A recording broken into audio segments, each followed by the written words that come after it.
Hey everybody, before we get into today's show, just want to make sure you are aware that we are giving away the very popular dairy and gluten support. This is the product that helps you break down the breads and the pastas and the cheese and the milk and all of the different ice creams and all the different, flex-based foods you may be enjoying for the summer.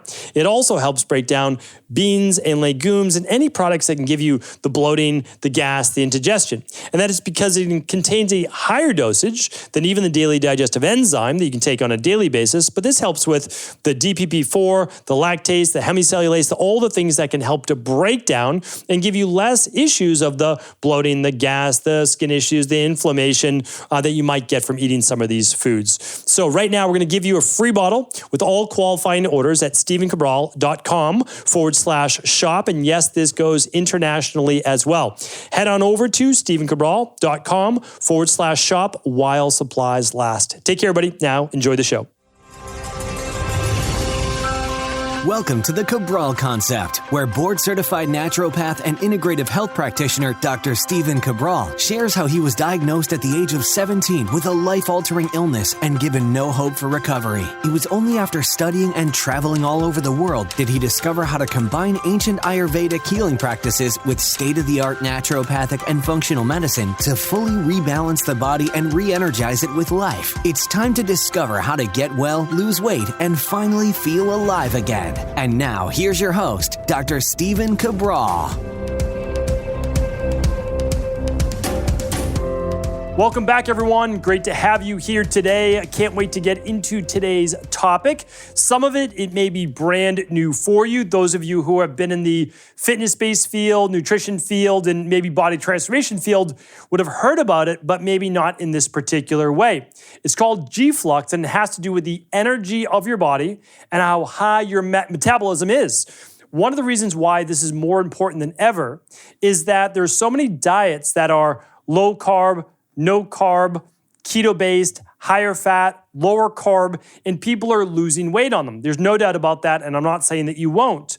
What I am saying is this, is that there can be a drastic lowering of the metabolism, which often gets looked at, or overlooked, I should say, in our nutrition-only bias of losing weight.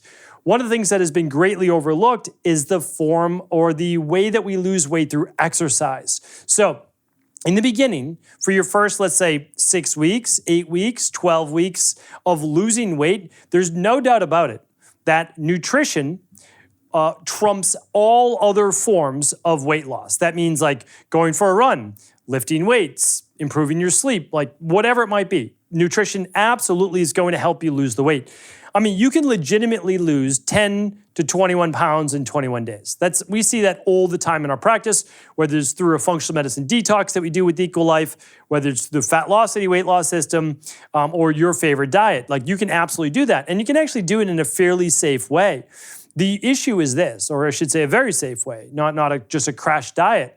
The problem is that the goal shouldn't be short-term weight loss with no long-term plan and potentially hurting your metabolism. Our goal is help people lose weight in the short term, nothing wrong with that, but have a plan for how they're going to continue to lose weight. So if your only goal was to lose 10 pounds to, let's say, 21 pounds, okay, you could achieve that within your first 21 days. There's no doubt about that. The problem is, what if you have to lose 50 pounds? Well, what's your goal then for the next 29 or 30 pounds, right? There should be a goal there.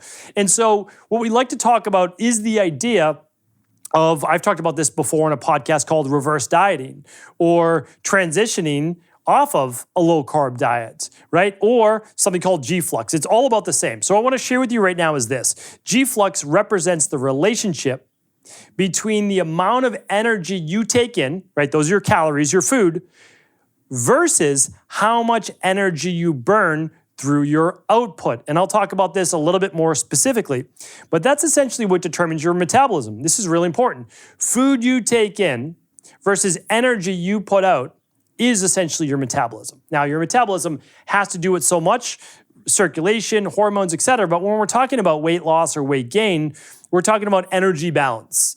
And why this is important is because this does affect your hormones, and your hormones affects this. So I have specific podcasts on that. Happy to link them up, but we've got a lot of shows on weight loss, weight gain that I'll share with you at stephencabral.com/2693. That's today's show.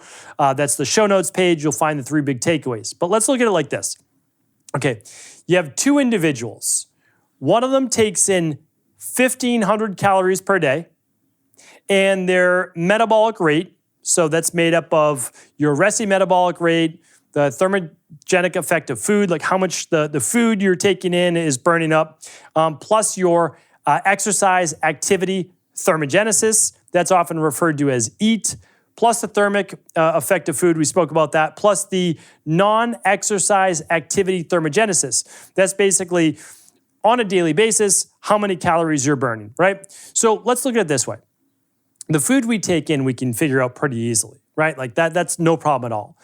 And then I think for the most part, if you're using a biometrics tracker like an Oura Ring, a Whoop strap, or many of the other devices, you can find out basically what your resting metabolic rate is. It's a pretty easy calculus as well. We've shared that before on how to figure that out. But let's just say for that individual, it's 1,500 calories. Let's just say that's what it is, okay? Now, just again, for the sake of argument.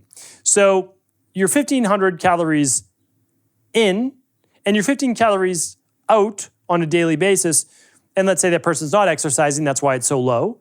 Okay, so that should create energy balance where the person does not gain weight or loses weight. All right, but now you have another individual, and that individual takes in 3,000 calories a day, twice as much, right? They take in, but they also put out, in terms of energy, 3,000 calories. So now that individual should be able to maintain weight, not gain, not lose, right? So they both created energy balance. One person, they take in a little bit of food, but they don't put out that much energy, so they don't need it. They balance at 1,500 calories a day. The other individual, they take in a lot of food, 3,000 calories a day, but they, through their resting metabolic rate, basal metabolic rate, thermogenic effect of food, exercise, etc., they put out 3,000 calories. Great. The difference is this. The person who only takes in 1,500 calories and puts out 1,500 has what's called a low G-Flux rating. The person who takes in 3,000 and puts out 3,000 has a high G-Flux. Think of it this way, because you can also do it through like addition and subtraction. Let's say a person was trying to lose weight. Okay, the person who was on 1,500 calories a day, they'd have to take down their 1,500 calories they're taking in even lower. Or they'd have to expend more energy, right? Okay, that would take their score down even more. Like that's the crazy thing. So let's say their total, add them up, what they take in, what they put out, it's 3,000 a day. Okay, the other individual, 3,000 in, 3,000 out, 6,000 a day. It's double what the other individual does. The 3,000 plus the 3,000, that's a high G-Flux score. So they both maintain their weight, but one does it at 1,500 calories a day in and out. The other does it at 3,000 calories a day in plus out. One individual, a much higher metabolism, hence the much higher G-Flux score. More energy comes in, more energy goes out. This is really important to look at this. I'm talking about this in terms of metabolism and your ability in order to be able to lose weight faster or tone up your body, and I'm putting that in air quotes, faster. And I want to share that with you. I'll be doing a whole separate G-Flux-based podcast for longevity because it is actually not the same and does not relate to the same goals. That's why inside of High Performance Health, if you don't know what High Performance Health is, I recommend checking it out. It's at highperformancehealth.org. This is radically different, and I teach this. You need to know what you are optimizing for. If you are optimizing for body transformation, then having a high G-Flux score is one of the best things that you can do. If you want to get lean, if you want to add more lean muscle mass, if you want to lose body fat, if you want a leaner stomach, all of those different things. If you want all of those things, a higher G-Flux score is what you're looking for. So what you want to be able to do is increase your calories in and increase your calories out.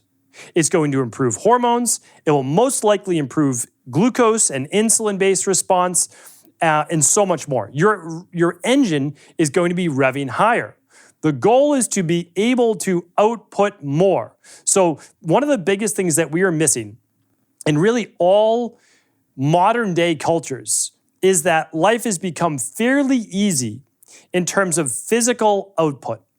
We walk less, we have more conveniences, we have a lot of smart devices, smart homes, and we can drive everywhere we want. In my practice, I've seen over the last 25 years, the average steps a typical person takes without being conscious of adding more is about 3,500 steps per day. It's amazingly low. We want to be at a minimum of 7,000 to 10,000 steps per day. I teach that. I teach all the research inside of high performance health as well. Why that's important is that is the beginning of improving your metabolism. It's the beginning of improving your glucose response. Everybody's teaching lower your carbs, lower your carbs, lower your carbs. It's not the answer. The answer is actually getting your metabolism stronger, being able to use carbohydrates as fuel. Yes, you want to tap into body fat, but you also want to tap into glucose, carbohydrates. They're actually really good for your nervous system. They're good for your gut. You just don't want the high spikes in glucose all day long, right? So it's about output as well. All right, so your nutrition, your exercise, your daily activity, your overall lifestyle, even your physical constitution, an ectomorph or Vata body type is going to have a higher resting metabolic rate per pound than an endomorph body type. That's literally, not only did Ayurvedic medicine teach this 6,000 years ago, it's clinically proven today. And you can do a breath test, you can do a lot of different things to find out how much you need, but the truth is you don't need to go through all of that. You really don't. You're able to, and I'll share this in just a moment, figure out how many calories you need per day. You really can figure that out. I'll share some tips on that. Okay, so what our goal is to create a high G-Flux, a high energy intake and energy expenditure, regardless of your body mass, how much you weigh. Okay, so here's what we need to do. The first thing we need to realize is that on a daily basis, you can look at it over a week, but on a daily basis, you can take in an average amount of calories that enables you to stay at your current weight. Now, you could be 220 pounds, taking in 2,000 calories a day. You also could be 160 pounds, taking in 2,000 calories a day. And each of those people could be at their specific G-Flux, their specific metabolism, where the 220-pound person at 2,000 calories a day maintains their weight, and the 160-pound person at 2,000 calories a day maintains their weight. I've seen lots of those people in my practice. 220-pound person, lower metabolic rate. Okay? 160-pound person, higher metabolic rate. The biggest difference is hormones is a big part of it. I've talked about that, and I'll link up the show because I don't want to keep just referring to it. So what I'm going to do is I'm going to link it up for you specifically on hormones. The last one I just did was episode 2686. We'll link that up. We'll link up a bunch of metabolic-based shows as well. It's really important to look at this. But also, the 160-pound person, regardless of their physical constitution, may have a higher output. So although their resting metabolic rate might be lower than the 220-pound person, their actual calculator of how many calories they burn is much higher. The other thing is the 2,000 calories that each of them eat may look drastically different. The 160-pound person may have a good amount of protein, healthy fats, a lot of vegetables, good fiber, slow digesting carbs, and the 220-pound person eating the 2,000 calories a day might be more processed food, might be more hydrogenated oils, fried foods, might be more faster digesting carbs, right? So it's really important that we also look at the quality of the food. It does matter over just calories, because a lot of people will tell you, and when you come right down to it, you can look at it this way, but I will say use this in everyday life and see how it works out with you over a year's period of time, not just a few weeks. You can calculate exact calories in versus calories out, but it does dramatically different things for the body. You could eat 2,000 calories in just processed carbs and flour, right? things that come from a box or a bag. Or you could eat good quality lean proteins, whether it's vegan, paleo-based, etc. High amount of vegetables, olive oil is your healthy fat. Your body's going to look different. It is, right? So you could lose muscle mass, right, on the high processed carb one, and the other one could keep your muscle mass and your metabolism going. So how I want to round this out is this. You're going to find how many calories it takes per day in order to maintain your weight. And that you should be able to figure out within a couple weeks, really. And you can use, again, different biometric-based devices. But for the most part, if you're looking to lose weight, you'll be at a multiple of your body weight times about 10 to 12. Like that's how many calories you'll be taking in per day. And if you're someone that's looking to gain weight, it's typically on a multiple of 14 to 20. I mean, it really depends on, a lot of times, like when I was a teenager, I would have to have eaten 20 multiple times my body weight in order to be able to just to maintain it. So let's say I weighed 150 pounds, I need to eat 3,000 calories plus per day just to maintain that because your metabolic rate is so high also when you're younger for many people. So what I want to share with you is this. Once you find your resting metabolic rate or the amount of calories you can eat on a daily basis to maintain your G-Flux, whatever it might be, the goal is not always to reduce that, right? So let's say the 220-pound person, they want to lose weight. They want to get to 180 pounds, let's say. Okay, they've got a good goal, but they're eating 2,000 calories per day. Do you really want to go lower than that? Because that's that's a less than a multiple of 10, right? 2,200 calories a day would be that multiple of 10. So I would say, in my practice, I would say, well, it depends like what we're looking to do. I would much prefer the person's body to get healthy, and I would actually prefer them to expend 500 more calories per day rather than eating 500 less calories per day. Because if they're 220 pounds, I have to take their calories down to 1,500 calories per day. That's not a whole lot of food. It's in general for anybody's weight, but it's definitely not a lot of food for someone 220 pounds, right? And you might make the argument, well, their real true weight should be 180. I get it. I understand that. I'm not against that. But even still, 1,500 calories is not a lot of food. It's not a lot of nutrition. So yes, maybe I would take I would actually have them do a 21-day functional medicine detox to basically reset overall hormones, blood sugar, sleep, in a much healthier way, help with liver detoxification, help with overall toxicity, inflammation, etc. But then I would absolutely be ramping back up their calories. I really would. My goal for that individual would be greater expenditure. So the goal would actually be 2,000 calories in, but 2,500 calories out, maybe even more, 2,700 calories out. And we could get that in literally just 40 minutes a day of output. For someone 220 pounds, 40 minutes a day is going to burn an extra 500 calories. There's no doubt about that. You might even burn, again, in an hour, you could really burn 700. Yeah, you could burn 700, 800 plus calories legitimately, not when the machines are, stacked in your favor. So that's my goal. My goal is actually to boost metabolism. And then what you'll find is when your hormones are operating at a better level, you're taking in good quality food and your energy expenditure is up, your body's going to start utilizing those calories in a much better way, much more efficient way, especially when your blood sugar is in check. So now that individual is going to start losing weight at a much faster clip than they would even at a 500 calorie deficit. And I'm not going to be hurting their metabolism, right? Because again, look at it. 2,000 calories in, 2,000 calories out, 4,000. Okay, I take their 200 calorie diet, 2,000 calorie diet, and then I wanted to move it to 1,500 calories like most people would do. All right, 1,500 calories in now. Does their expenditure go at 2,000 calories a day? Maybe, until their resting metabolic rate begins to lower like a lot of people are getting on keto-based diets. They find that they can maintain weight with like 1,000 calories less per day. That's not healthy. That is lowering your metabolic rate. I've been saying that now for a decade. It hurts your metabolism in the long run. You want to actually have to take in a fair amount of calories in order to keep your metabolism going. So this person went from 4,000 calories in like maintaining weight for their G-Flux. Now they're down to 3,500, right? 1,500 calories in, 2,000 out. So we need to be careful with this. I'm looking at 2,000 calories in, now 2,500 calories out, 2,700 calories out. Now their G-Flux is what? 4,700 calories, and they're losing weight. So I hope that this makes sense, because when you get this, you understand the goal of metabolism. The goal of metabolism is not to diet yourself into oblivion, right? To lower your metabolic rate so much that your hormones get lower and that you can never eat any food.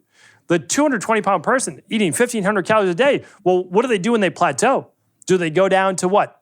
1,200 calories, 1,000 calories a day. I mean, there's a point of diminishing returns.